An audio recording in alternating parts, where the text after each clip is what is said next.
Todo o mundo sabe que dentro de Negada da Costa da Morte levamos anos presentando iniciativas no Parlamento galego en todas as institucións para que se rematara a autovía. Pois ben, hoxe o Partido Popular con cartos públicos ven a facer un acto de propaganda do que é un incumprimento e un engano. Porque nós non vamos a ter unha autovía, vamos a ter un corredor. Un corredor de un carril só por sentido.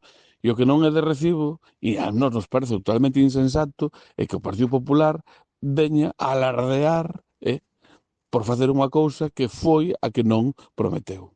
Nós seguiremos insistindo e traballando no Parlamento Galego para poder ter unha autovía de primeira e, sobre todo, para que nos eliminen as peaxes entre Carballo e Coruña, que seguimos un ano máis pagando dos nosos petos.